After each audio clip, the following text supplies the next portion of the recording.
रोते रोते कब मेरी आंख लग गई थी पता ही नहीं चला था। जब आंख खुली तो सुबह हो चुकी थी।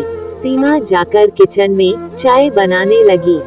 थोड़ी देर बाद किचन में विनय आए और बोले, आज नाश्ते में मुझे पोहा खाने का मन है।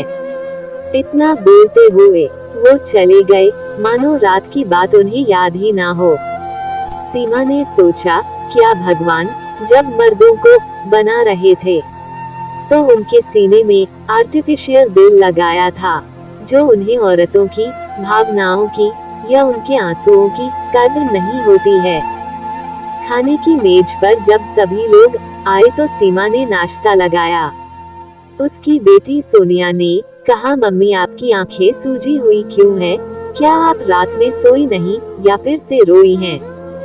सीमा के कुछ कहने से पहले ही उसकी सास ने कहा, कितने साल हो गए गृहस्थी को बसाए हुए, फिर भी तुम्हारी माँ में कुछ न कुछ समझदारी की कमी रह ही गई है। सीमा चुपचाप वहाँ से किचन में चली गई। कुछ देर बाद सोनिया अपनी माँ के पास जाकर बोली, सच बताओ मम्मी क्या बात है? सीमा ने मुस्कुराकर कहा, कोई बात नहीं है बेटा, रात में तुम्हारी नानी से बात हुई थी, उसकी तबीयत ठीक नहीं है, इसी वजह से मैं थोड़ा रोई थी, और कोई बात नहीं है, जाओ तुम अपनी पढ़ाई करो। सीमा काम खत्म करके रोजाना करीब आधे घंटे के लिए नीचे पार्क में अपनी सभी सहेलियों के साथ थोड़ी देर अपना जी हल्का करती थी। सीमा की एक सहेली नूतन ने उसका चेहरा देखते ही भांप लिया और कहा, कुछ बात हुई क्या, मुझे बताओ। सीमा ने कहा, कुछ भी तो नहीं। नूतन ने बड़े प्यार से उसके हाथ को अपने हाथ में रखा और कहा, मुझसे मत छुपाओ और बताओ क्या हुआ। सीमा सबकी नजरों से अपने आंसुओं को छुपाते हुए बोली, क्या औरत अपने पतियों की इच्छाओं को पूरा करने के लिए बस बनी है? अगर उसकी इच्छा ना हो तो क्या वो मना नहीं कर सकती? शारीरिक इच्छा ना पूरी करने के लिए क्या पति कभी भी औरत को दुत्कार सकता है? नूतन ने कहा, हर औरत के साथ ये कभी ना कभी कुछ समय के लिए होता ही है। हम औरतें उनकी भावनाओं को समझकर खुद को उन्हें समर्पित कर देते हैं, परंतु जब हमारी इच्छा नहीं होती तो न जाने क्यों उनके आत्मसम्मान को ये ठेस पहुंचता है।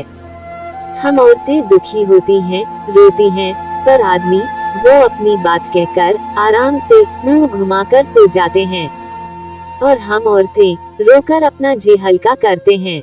नूतन ने कहा, मैं आंसू वहाँ नहीं बहाती जहाँ उसकी कद्र ना हो।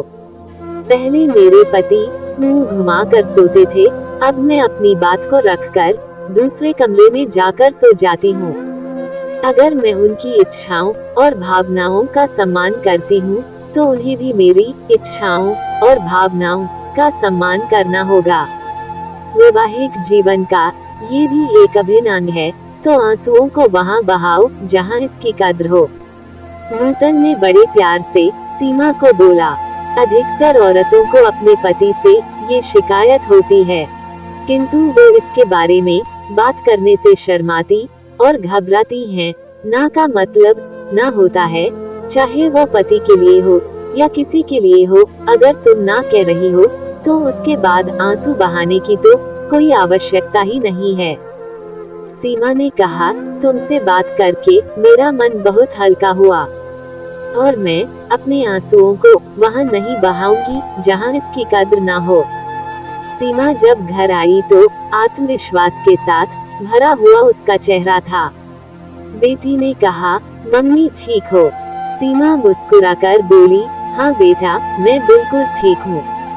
कुछ रोज बाद एक रात को सीमा के पति ने उसके साथ बहस करना शुरू किया तो वो बड़े आत्मविश्वास के साथ बोली, मेरी ना का मतलब ना होता है, आप ये कब समझेंगे? इतना कहकर वो दूसरे कमरे में चली गई। सीमा की सास ने जब उसे दूसरे कमरे में देखा तो उसने पूछा, बहू तुम इस कमरे में क्यों सो रही हो? वो बोली, मां जी, आपने ही कहा था कि इतने साल हो गए मेरी शादी को, मैं अभी तक समझदार नहीं बन पाई हूँ। तो अब मैं समझ भी गई हूँ और समझदार भी हो गई हूँ। अब अपने आंसुओं को वहाँ नहीं बहाती जहाँ इसकी कद्र ना हो। इतने सालों में पहली बार सीमा के पति के अहम को ठेस पहुँची थी, तो वो 2-3 दिनों तक सीमा से बात नहीं कर रहे थे। कुछ रोज बाद उसके पति को इस बात का एहसास हुआ कि औरतों की भावनाओं का सम्मान करना होगा और उन्होंने सीमा से माफी मांगी। सीमा ने भी बात को आगे न बढ़ाते हुए बड़े प्यार से कहा, मैं आपके स्वाभिमान को ठेस नहीं पहुंचाना चाहती थी और न ही ये चाहती थी कि आप मुझसे माफी मांगे। बस मैं इतना चाहती थी कि आप मेरी इच्छाओं का भी सम्मान करें। कई बार हम औरतों की इच्छा नहीं होती शारीरिक संबंध बनाने की, फिर भी आपके प्यार और आपके भावनाओं को देखकर हम खुद को आपको समर्पित कर देते हैं, तो आपको भी मेरी इच्छाओं का सम्मान करना सीखना होगा। सीमा के पति ने कहा, सही कहा तुमने, तुम मेरे लिए क्या कुछ नहीं करती हो, मेरी सभी इच्छाओं का सम्मान करती हो। मैं अपने सभी गलतियों के लिए तुमसे माफी मांगता हूँ। सीमा ने आगे बढ़कर बड़े प्यार से अपने पति को गले लगा लिया। सखियों, अपनी इच्छाओं को मन में दबाए नहीं, सामने वाले के सामने अपनी इच्छाओं और अपने मन की बातों को भी रखें, तभी तो वो समझ पाएंगे कि आपके मन में क्या चल रहा है। अपने आंसुओं को व्यर्थ ना गवाएं, जहां उसकी कद्र ना हो वहां उसे ना बहाएं। दोस्तों, ये कहानी आप लोगों को कैसी लगी हमें कमेंट करके जरूर बताएं और ऐसे ही कहानियाँ सुनने के लिए हमें सब्सक्राइब करना ना भूलें। धन्यवाद।